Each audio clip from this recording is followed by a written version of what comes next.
여러분 시청자 여러분 안녕하십니까. 자, 여기 뭐 앞에 이거 물 같죠, 그죠? 요게 뭐겠습니까? 요게 바로 이겁니다. 자, 낙동강 되시겠습니다. 낙동강물 흘러가고 있습니다. 강물은 역시 흘러가는 거고요. 여기로 보시면은 사람이 지금 한 명 올라오고 있는데, 여기가 순매원이라는 이거 뭐 매화 농사 짓는 데인가 뭐 그런 것 같습니다. 그리고 저기가 조금 전에 지나왔는데 할리스 커피라는 데입니다. 할리스 커피. 요 옥상에 올라가면은 경치는 뭐 굉장히 좋겠죠, 그죠? 저기 들어가려고 하다가 제가 미리 찾아본 우리 중간에 들른다는 카페가 아닌 것 같아서 일단 지나왔습니다. 지나와서 조금 이제 지나온데 공터가 있어서 이렇게 이제 자리를 잡고 한 꼭지를 찍으려고 지금 하고 있습니다. 지금 찍을 내용은 뭐냐? 선사들의 삶과 깨달음입니다. 우리 돈돈대사 성철스님 4번인가 5번인가 했는데 너무 오래 끄는 것 같아서 일단은 이제 건너뛰고 오늘 다른 선사 스님을 소개해 드리려고 합니다. 근데 돈돈대사 성철 스님 지난번에 일생일대 실수 실패 그걸 이제 말씀을 드렸는데, 그 밑에 도통 119라는 분이 야 이 새끼야 너도 그 성철 스님처럼 한번 살아나 보고 뭐 이런 비판을 하는 게 맞지 않겠느냐 뭐 이런 말씀을 하셨는데, 그래서 제가 그 글을 보는 순간 언뜻 머리에 떠오른 게 뭐냐 하면은, 그러면 이재명이 비판하려면은 이재명이처럼 살아보고 해야 되나? 뭐 그게 딱 떠오르더라고요. 우리가 뭐 이재명이처럼 어떻게 살아봅니까? 아주 독특한 캐릭터인데, 그럼 이재명이처럼 못 살아봤다 해서 그럼 이재명이 비판을 못한다? 그건 말이 안 되는 거죠. 뭐 성철 스님처럼 안 살아도 뭐 얼마든지 비평할 수 있는 거죠. 뭐 여기는 자유 대한민국입니다. 아직까지는 그렇습니다. 아무튼간에 제가 이제 일단 뭐 처음으로 머릿속에 드는 생각은 그거고, 그래서 또 그래도 도통 119 이분 아이디를 보니까 이분 보통 분이 아니다라는 그런 생각이 들어서 다시 한번 제가 이제 영상을 한번 틀고 찬찬히 살펴보니까 이 도통 119님, 이 도통 119라는 아이디를 딱 보니까 머릿속에 딱 남더라고요. 그래서 뭐 한 소식 하신 분인 것 같은데, 왜 이분이 그런 비평을 남겼을까 해서 제가 쭉 이렇게 한번 서치를 다시 해보니까 두 지점에서 일단 실수가 이제 발견되더라고요. 실수가 뭐냐 하면은 이제 성철 스님이 유세를 떨려고 뭐 서울대 출신 제자들을 대거 영입했다 뭐 이런 취지의 발언을 한 게 그게 이제 첫 번째 실수고, 두 번째 실수는 이제 성철 스님이 가면을 벗으라 하셨을 때 그때 뭐 우리 해오름님은 벗을 가면이 어디 있다고 이렇게 이제 한마디 던진다고 하셨고, 저 같은 경우는 당신부터 먼저 가면을 벗으시오 하고 이제 36개 주랭랑을 쳤을 거다 이렇게 말씀을 드렸는데, 근데 지금 생각이 그렇지 막상 그때 뭐 솜털이 보송보송한 애숭이들 그 햇병아리 시절에는 그런 이야기 못하죠, 그죠? 못하고 그냥 뭐 좋은 게 좋은 거라고 입 꼭 닫고 있는 거죠. 원래 뭐 큰 스님들은 저렇게 하시는갑다 하고 입 꼭 닫고 있어야 편안한 겁니다. 그래서 뭐 그렇게 뭐 하지도 못했을 거고 그런 생각도 안 났을 거거든요, 그때는. 그래서 그게 이제 뭐 또 두 번째 한 실수이지 않을까, 일단 뭐 저는 그렇게 생각합니다. 우리 해오름님은 제가 이 학회장으로서 이거 뭡니까 이 불적답사를 인솔을 해가지고 이렇게 갔을 때 있었던 일화가 있기 때문에 우리 해오름님은 벗을 가면이 어디 있다고 이래 뭐 충분히 하셨을 수도 있어요. 왜냐, 그때 이제 어느 절에 갔을 때 당시에 꽤 유명한 스님 석땡땡 스님이라고 굉장히 유명했거든요. 책도 내고. 그런데 우리가 이제 거기 가서 이제 저는 또 뭐 인솔 잘하고 그 스님 옆에 앉고 또 뭐 다른 학생들은 대부분 그 앞에서 이제 앉아 있고 뭐 무릎 꿇은 사람도 있고 뭐 기타 등등 그런데 거기에 우리 해오름님도 앉아 있었어요. 앉아 있었는데 제가 이제 소개를 그래 뭐 이번 기회에 요 근처에 온 김에 이 석땡땡 스님을 친견하게 되었습니다. 그 하시고 싶은 말씀이 있으면은 뭐 스스럼 없이 이렇게 하시기 바랍니다. 뭐 요렇게 하려고 했는데 이 석땡땡 스님을 친견하게 되었습니다. 이렇게 하니까 우리 해오름님이 그 앉아 있다가 그 청중 속에 앞에 앉아 있는 학생들 속에 앉아 있다가 무슨 이야기를 하느냐면 친견이라고 한다고 막 웃더라고. 그때 기억납니까? 기억 안 나지? 기억 안 난답니다. 안 난다는데 그렇게 해서 이 석땡땡 스님이 당황하면서 얼굴이 벌겋게 됐거든요. 저도 좀 당황했고 아니 그래 그 친견한다는 말이 그게 뭐가 잘못됐냐 이거야. 그거 이제 이 뵙게 됐고 뭐 이렇게 해서 뭐 자연스럽게 넘어갔을 수도 있는데 친견한다는 그 말이 우리 해오름님 이 딴에는 좀 이제 뒤껍게 고상한 말로는 고깝게 뭐 이렇게 들렸을 수도 있을 겁니다. 그때 당시에 그 스님도 좀 젊었을 그런 당시거든요. 그래서 뭐 30대 중후반인가 아마 그랬을 겁니다. 그러니까 우리가 보통 이제 큰 스님을 친견한다 이렇게 하는데 큰 스님이라 하기에는 좀 이제 연령대가 조금 그렇기는 하죠. 그래도 이제 예의상 뭐 그렇게 왔으면은 스님 시간을 뺏는 거니까 친견한다 이렇게 하는 게 맞거든요. 그게 표현상으로는.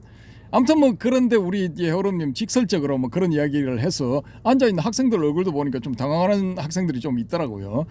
아무튼 뭐 그런 정도의 이제 결기 용기 뭐 그런 게 있었기 때문에 학생 시절에 성철 스님을 친견을 한 그 자리에서 성철 스님이 가면을 벗으라 했으면 바로 그냥 벗을 가면이 어디 있다고 뭐 이렇게 했을 수도 있습니다. 있는데 저는 뭐 당신부터 먼저 가면 벗으세요. 뭐 이건 뭐 못했을 겁니다. 지금은 뭐 그렇게 하고도 남지만은 지금은 마음만 먹으면 다 씹어 돌립니다. 그냥. 근데 이제 예의상 안 합니다. 그리고 지금 불교가 망해가는데 그런 게 해서도 안 되고 뭐 그런 겁니다. 아무튼 간에 그게 이제 지난번 꼭지에서 두 번째 실수고 첫 번째 실수는 제가 곰곰 생각을 해보니까 표면적으로 알려지지 않은 그런 어떤 사정이 있었지 않을까 그런 생각이 들더라고요. 그러니까 도통 119님이 네가 성철 스님처럼 한번 살아보고 나서 그런 이야기를 그런 말도 안 되는 소리를 씨부려 봐라 뭐 그런 뜻이었지 않을까 그렇게 생각이 들었습니다. 그 일견 이제 납득이 되더라고요. 그래서 이 표면적으로 드러난 거는 이제 그렇게 드러났을지라도 내부적으로는 알려지지 않은 피치 못할 사정이 있었지 않나 뭐 그런 겁니다. 제 추정상으로는. 그래서 어쨌든 간에 이제 이런 변명 아닌 변명으로 그 성철 스님은 마무리를 해야 되겠습니다. 너무 끄는 것 같아 가지고 식상할 것 같아요. 그래서 이 성철 스님 마무리를 하고 오늘 지금부터 이제 다른 그 스님을 소개를 해드리겠습니다.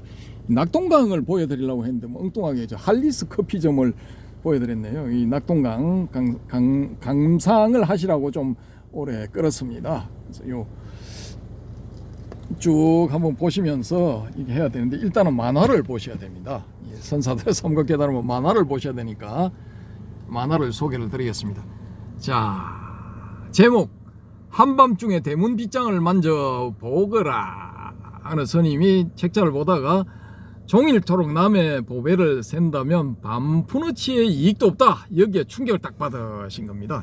이게 뭐 유명한 경전에 나오는 이야기인데 자 그래 나의 보배를 찾자 이렇게 결심을 하신 겁니다.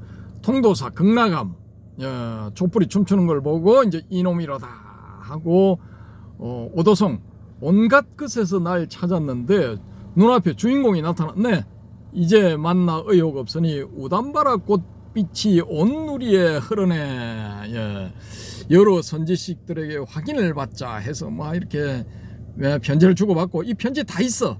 이 경봉스님이 이 다 이게 일기를 매일 쓰셨는데 뭐 다 거기 다 기록돼 있어. 만공스님한테서만 답신이 없군. 그렇다면 하고 서울 선학원에서 만공스님을 만난 겁니다. 그 막중한 일을 어찌 편지로 답할 수 있겠는가 하니까 그럼 지금 말씀해 주십시오. 스님의 그 경지를 잘 깨달아 살피시오 뭐 이렇게 하니까 꼭 누른 겁니다. 팔의 한 부분을 꾹 누른 겁니다. 그러니까 뭐 만공 스님도 협조해 하시는 그런 분위기죠, 그죠? 자, 통도사 극락암 세상을 무대로 연극 한바탕 잘해봐라. 멋있게 잘 하려면 인생의 셈을 잘해야 그 청중이 귀에 쏙쏙 들어온다. 예, 경봉스님이 설법이 이랬답니다. 예, 일반 사람들이 잘 알아들을 수 있게끔 평이한 말로서 아주 그 귀에 쏙쏙 들어오는 그런 비유, 이런 걸 참 잘 하셨답니다. 자, 큰 스님 화두 공부가 잘 안 됩니다. 바보가 되어라. 그런 데서 참 사람이 나오느니라. 요걸 제식대로 표현하자면 뭐냐? 빠가가 되어라. 빠가가 되어라. 예, 그런 데서 참 사람이 나오느니라. 그러니까 좌고우면하고 짱구를 자꾸 굴리고 이거 굴리면은 이거 안 되는 거야. 예, 그러니까 화두 공부가 안 되죠. 그러니까 화두 공부를 잘하려면 뭐 좌고우면 하나는 빠가가 되어야 되는 겁니다. 여러분 하루살이 아시죠? 하루살이의 특징이 하루만 사는 거 아닙니까? 그래서 하루살이 아닙니까? 빠가들은 빠가살이가 돼야 돼. 빠가살이 계속 빠가로 밀어붙여야 돼. 그래야 한 소식이든 반 소식이든 하는 겁니다. 제 생각은 그렇다 이겁니다. 자, 스님 공이 뭡니까? 요게 바로 접니다. 요게 스님 공이 뭡니까? 이거 고등학교 2학년 때인가 3학년 때인가? 학생은 공부나 열심히 하거라. 예, 학생은 공부나 해라 이겁니다. 예, 그리고 문지방 딱 넘어 나오는데 공이 없는 게 아니다. 요 말씀을 딱 하신 겁니다. 여기 에피소드가 저만 이렇게 찾아뵌 게 아니고 이때 이제 이 종립고등학교였는데 해동고등학교 종립 이 고등학교 이때가 아마 3학년 때인가 그럴 겁니다. 그래서 이제 2학년 때 종교부장을 하고 3학년 때는 이제 인문계니까 이제 대입에 전념을 하는 거죠. 근데 그때 당시 제 후임 종교부장 2학년이 그 여름에 저거를 해야 되는데 수련회를 해야 되는데 수련회 장소를 못 구했다. 그러면 내가 한번 해볼게 해가지고 여기 이제 동기 한 명하고 후배 한 명하고 같이 3명이서 가서 이 통도사 쪽에 이제 수련회 장소를 구한다 뭐 그런 명분으로 갔던 것 같습니다. 지금 기억상에. 그렇게 가서 이제 밑에 이 통도사에는 월화 스님이 계시고 여기 극락가면 경봉 스님이 계셨거든요. 이제 월화 스님한테 먼저 이제 가서 이렇게 저렇게 하고 갔는지 아니면 경봉 스님 먼저 만나 뵙고 그다음에 월화 스님 만나 뵀는지 지금 그 순서는 헷갈리는데 아무튼 뭐 그날 두 분을 다 뵀던 것 같아요. 그래서 경봉 스님 여기 계신데 올라갔을 때는 올라가니까 벌써 이제 뭐 학생들이 이렇게 오니까 학생들은 이제 뭐 특히 고등학생들이 뭐 고삐리들이 오면은 별로 신경을 안 쓰시죠. 그래 어느 스님이 학생들 왜 왔나? 경봉 스님을 만나 뵈러 왔습니다. 그러니까 그래 하면서 이제 좀 기다려봐라 하시고 큰 스님한테 이제 여쭈니까 그래 들어라 캐라 이겁니다. 들어라 캐라 다 들려. 그때는 극락암이 지금처럼 비가 번쩍하지는 않고 고색창년한 절이었습니다. 고색창년한 다 쓰러질 것 같은 그런 옛날 건물이었거든요. 그래서 이 삼소굴인가 하여튼 뭐 이 경봉선 계신 거기 이 당에는 뭔가 있어서 그 이제 이 명칭이 또 따로 있었어요.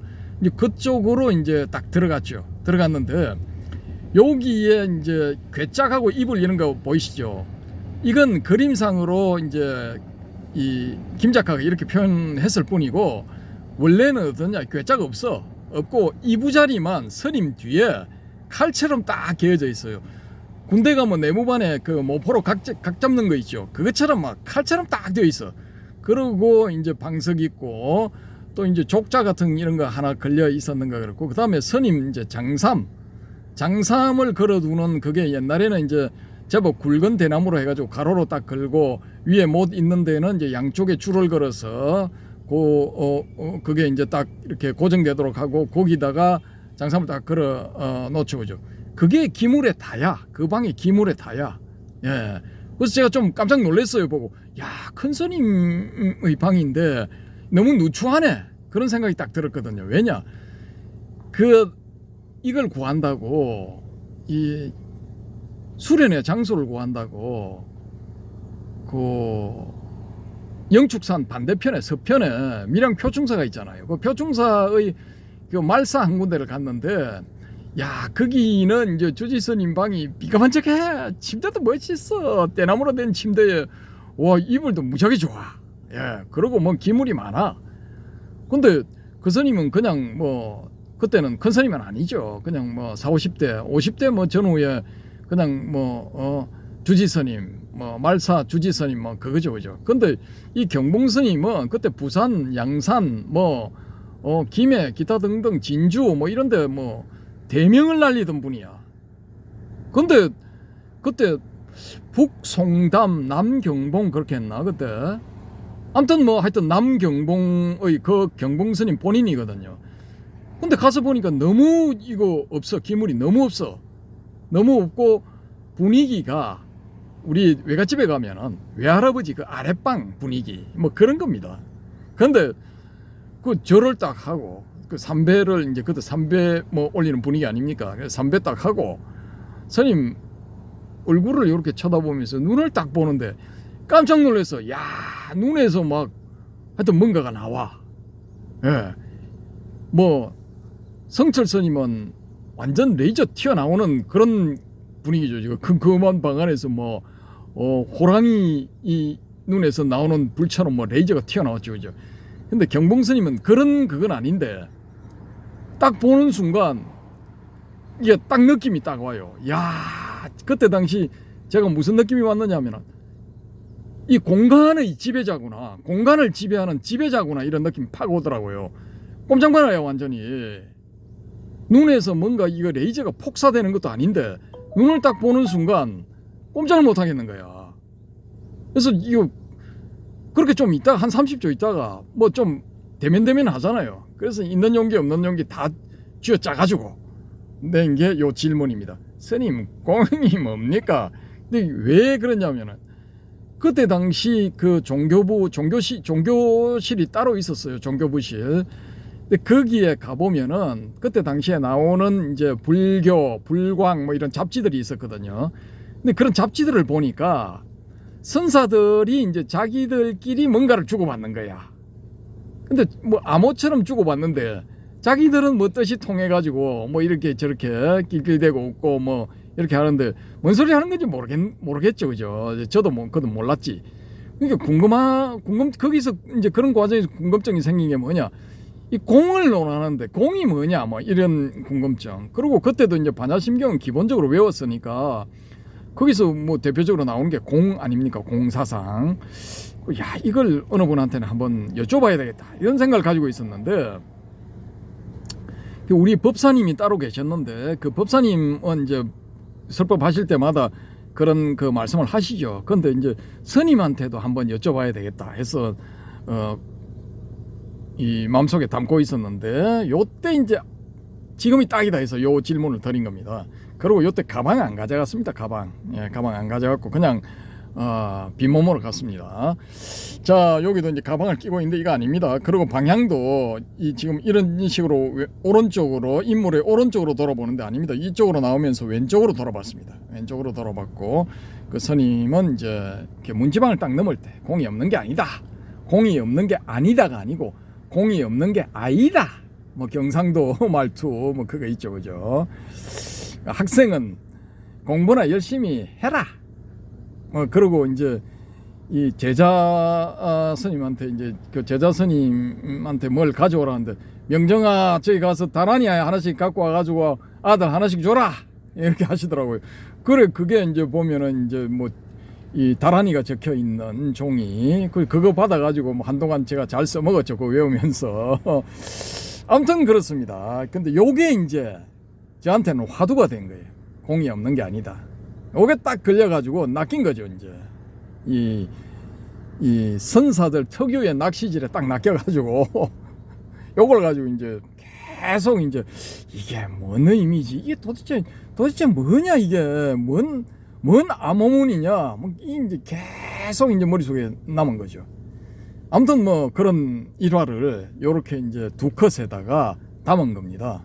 근데 요 두 컷 안에 그런 많은 이야기들이 들어 있습니다. 자, 그리고 이제 그만 가련다. 이제 떠나겠다 이거죠.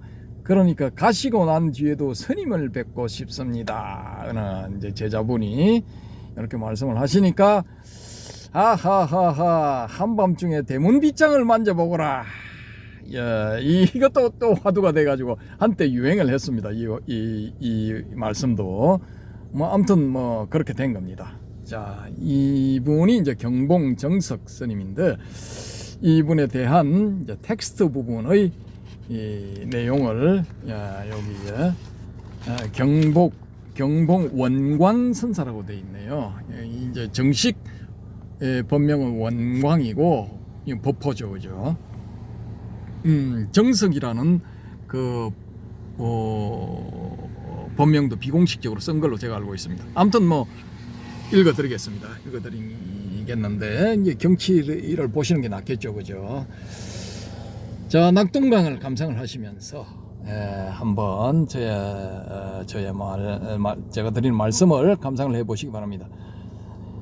1892년 경상남도 밀양에서 태어난 경봉선사는 7살 때부터 밀양의 유명한 한학자 강달수에게 배우니 일찌감치 사서삼경에 통달했다.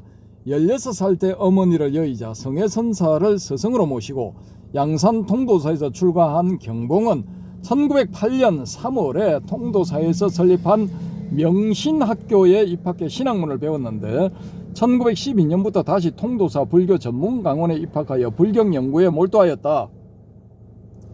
어느 날 경봉은 종일토록 남의 보배를 세워봤자 반푼어치의 이익도 없다. 종일 수타보 자무반전분이라는 글귀를 보고 큰 충격을 받았다. 불경이나 그에 대한 해설서 등에 있는 그런 부처님이나 다른 깨달은 스님들의 보배이지 자신의 것이 아님을 알아차린 경봉은 곧장 참선 수행에 들어갔다. 양산 내원사, 합천 해인사, 금강산 마하연, 안변 서광사, 김천 직지사 등 전국의 선원에서 수행하며 선사들의 지도를 받았다. 1927년 통도사로 돌아온 경봉은 극락암에 자리를 잡고 이먹고 화두를 들고 장좌불화를 하며 수행했다. 이때 경봉은 잠이나 잡생각을 쫓기 위해 바늘로 허벅지를 찌르거나 기둥이나 벽에 이마를 찧었으며 심지어는 산꼭대기에 올라가 목을 놓고 울기도 했다. 이런 각별한 노래 끝에 이론상만이 나타나는 경지를 얻었으나 최후의 관문이 남아있음을 알고는 다시 정진했다. 이러면서 이제 이거 겨울에 한겨울에 수마를 쫓으려고 겨울에 이제 잠도 잘 오거든요. 따뜻하면은 뭐 잠 졸음이 꼬박꼬박 오잖아요. 그걸 쫓으려고 뭘 이분이 하셨냐? 한겨울에 얼음을 가져오라. 얼음을 물고 버틴 거야.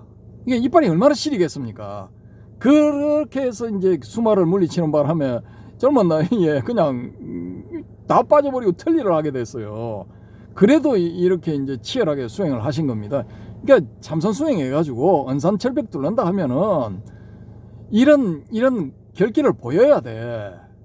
그냥 뭐 누이 좋고 매부 좋고 적당히 해가지고 뭐 좋은 게 좋은 거지 하다가는 이거 뭐 근처에도 못 갑니다. 맛도 못 봐. 예, 이게 자기의 모든 것을 걸고 해야 돼. 근데 뭐 5년 하고 10년 하고 적당히 하다가 뭐 안 되니까 나와가지고 막 비난 비방해대는 그런 사람들 큰일 납니다 나중에. 예, 저는 일단 경고합니다. 이 과오를 참여하시기 바랍니다. 예, 일단은 저희 내피셜 그렇습니다. 자, 그러다가 촛불이 일렁이는 것을 보고 마침내 궁극의 깨달음을 얻었으니 1927년 11월 20일 새벽의 일이었다. 이에 경봉은 만화에서처럼 편지를 통하거나 혹은 직접 찾아가 전국의 선사들과 선문답을 한 끝에 자신이 얻은 경지를 확인했다. 이후 경봉은 통도사 주지를 맡기도 했으나 1958년 11월부터는 통도사 극락 호국선언의 조실로서 제자들을 기르고 후학을 지도하는 일에만 전념했다. 그는 선객들에게는 화두나 선문답, 선시 등으로 일반 신도들에게는 일상의 용어로 진리를 가르치며 50여 년 동안 소탈했지만 진지함을 가진 독특한 선풍을 드날렸다. 그래서 제목을 독특한 선풍을 세우다라고 한 겁니다. 이때 그 스님들의 그 법문이 대부분이 그거야. 이거 한문투의 표현이 있지 않습니까? 다 그런 걸 쓰셨거든. 왜냐면 거기에 다 익숙해 있기 때문에 그렇게 할 수밖에 없어. 근데 경봉 스님은 아주 일상용어로서 예, 일상 용어로서 이렇게 다 누구나 알아들을 수 있게끔 그런 그 용어를 써서 법문을 하셨다라는 겁니다. 예, 독특한 점이죠, 그죠? 만화에 나오는 고등학생은 바로 필자인데 1980년 여름에 어느 날 나는 동급생 한 명, 후배 한 명과 함께 극락암 경봉선사를 찾아뵙게 되었다. 너무나 유명한 분이라 만나기 어려울 줄 알았는데 시자 스님이 선사께 여쭙자 선사께서는 곧 들어오라고 캐라고 하셨다. 당시 나는 부산에 살았지만 어릴 때부터 시골 외갓집에 자주 놀러갔던 터라 할아버지들이 거주하는 소위 아랫방 분위기를 잘 알고 있었다.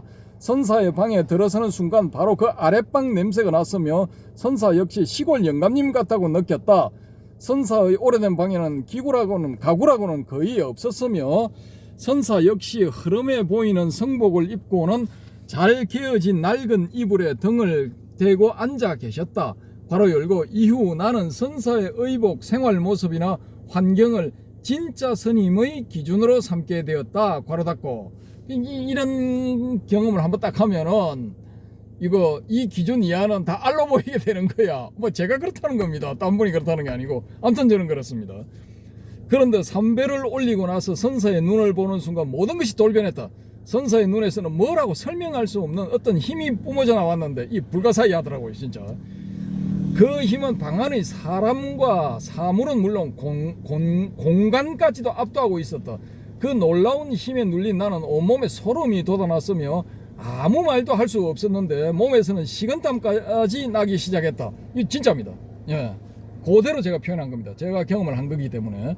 선사께서도 말씀이 없으셔서 어색한 시간이 좀 흐른 다음에 나는 겨우 목소리를 내어 여쭈었다. 스님, 공이 뭡니까? 당시 나는 불교책에서 본 공은 있는 것도 아니고 없는 것도 아니다라는 표현을 상당히 못마땅하게 생각하고 있었는데 마침 생각이 나서 얼른 여쭌 것이었다. 이후 공이 없는 게 아니다라는 선사의 가르침은 화두가 되어서 나를 따라다녔는데 2003년 겨울의 어느 날 아침에 잠을 깨는 순간 해결의 실마리를 잡았다. 비록 23년이 지났지만 다음과 같은 못난 글로라마 선사의 가르침에 보답하고자 한다. 경봉의 봉우리는 높지 않지만 누구도 올라갈 수 없고 경봉의 거울은 낡았지만 비추지 못하는 것이 없다. 이 경봉할 때 경자는 거울 경자고 봉은 봉우리 봉자거든요. 그래서 그걸 이제 활용을 해서 경봉의 봉우리는 높지 않지만 누구도 올라갈 수 없고 경봉의 거울은 낡았지만 비추지 못하는 것이 없다. 제 나름대로 이제 한 말씀 드리는 겁니다. 자, 검소하고 소탈하게 살면서 때로는 자상하게 때로는 준엄하게 가르치는 경봉은 1982년 7월 17일 야반 삼경에 대문 빗장을 만져보라는 화두를 남기고 극락암에서 입적했다. 이날 이분 그 경봉 선사님 입적하시기 전날 제가 여기 갔었거든요. 갔는데 통도사를 지나서 거기 그 극락암 쪽으로 올라가는데 왼쪽으로 과수원이 있거든요. 극락암 그 올라가는 비탈에 진입하기 전에. 근데 그 과수원을 지나가는데 과수원 담이 돌담으로 되어 있었거든요. 그 돌담에서 이게 뭔가 좀 이렇게 분위기가 음산한 분위기라 가지고 제가 좀 어서서한 그런 분위기에서 갔는데 돌담 사이에서 구멍에서 뭔가 하나 툭 튀어나온 게 깜짝 놀랐죠. 그래서 보니까 다람쥐가 한 마리 튀어나온 겁니다. 튀어나왔는데 그렇게 해서 또 이제 원래 겁먹은 차에 또 이렇게 겁을 먹게 되니까 못 올라가겠더라고요. 그래 그 산비탈 올라가는 극락암 올라가는 비탈길 그 입구를 진입로를 이렇게 거의 다가가서 보니까 너무나 이거 분위기가 음산해. 예, 진입을 못 하겠는 거야. 진입하게 되면은 뭔가 일이 날 것 같은 그런 분위기였거든요. 와, 도저히 안 되겠다 해가지고 그때 제가 이거 동국대 불교학교 1학년 때였죠. 돌아서 나왔습니다. 거의 다 가가지고. 그러고 저는 이제 이런 저간의 사정을 모르고 있다가 며칠인가 뭐 일주일인가 열흘인가 지난 다음에 방송에 나온 건가 아니면은 그 신문에 나온 건가 하여튼 언론을 통해서 그 사실을 접했거든요. 그때 당시 경봉스님 큰 스님이기 때문에 부산에 있는 이런 그 방송, 신문 이런 데 다 이게 소개가 됐단 말입니다. 입적하고 나서. 근데 그 입적한 직후도 저는 몰랐죠.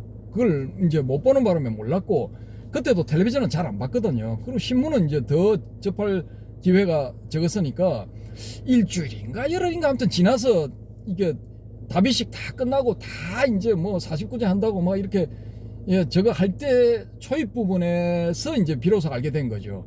그래서 제가 이제 좀 어린 나이에 좀 충격을 받았죠, 그때.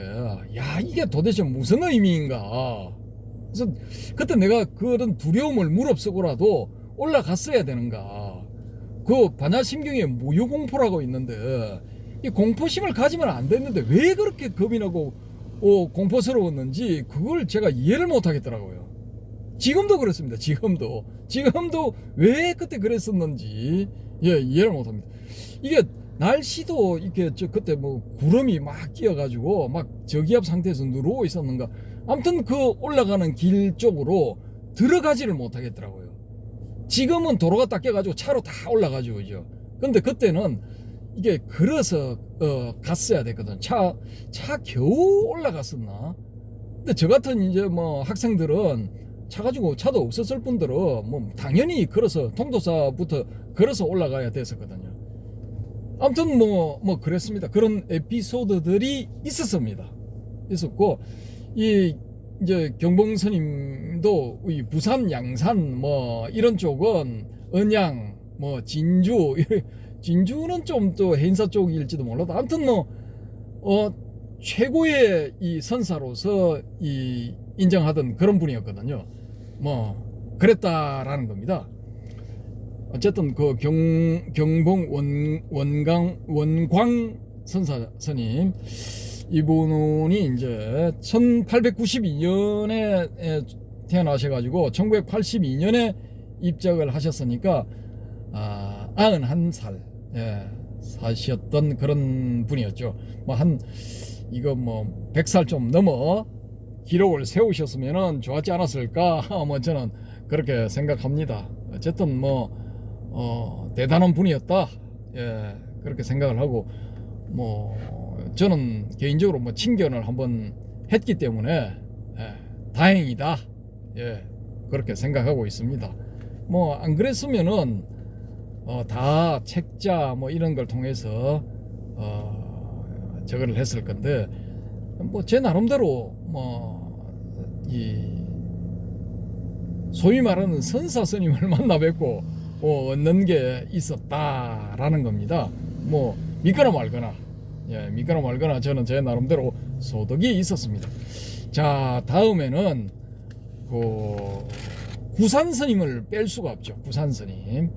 그래서 구산 스님을 소개를 드리고 그 다음에는 마지막으로 누구를 소개 드리냐 하면은 백봉 김기추 거사 이분에 대해서 말씀을 한번 드리겠습니다. 그리고 제가 이제 또 제 책자에는 그분을 넣을까 말까 하다가 이분에 대한 자료가 그때 당시에는 너무 없었어요. 이때만 해도 벌써 이때 2004년인가 그렇죠. 그렇네요. 2004년 5월 26일에 초판 1수가 나왔으니까 이때 제가 그분에 대해서 해안 스님에 대해서 자료를 모아보니까 자료가 별로 없어요. 근데 이분하고 또 이 책자에는 안 나온 소개가 안 된 그런 분들 중에 이제 숨은 도인이라고 알려진 그런 분들을 모아서 따로 한 꼭지를 하도록 하겠습니다.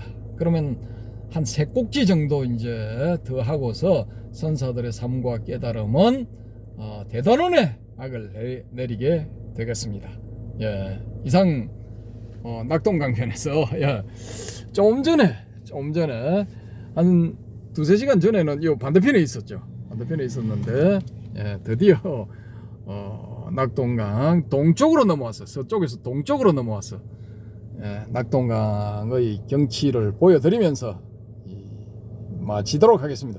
여기 또 해가 지게 되면은 노을이 또 어떤 날은 장관이 되어서 낙동강과 어우러져서 한경치를 보여준다. 그런 그 블로그 글을 봤습니다. 그러니까 혹시라도 이쪽으로 오시는 분들은 참고를 하시기 바랍니다. 감사합니다.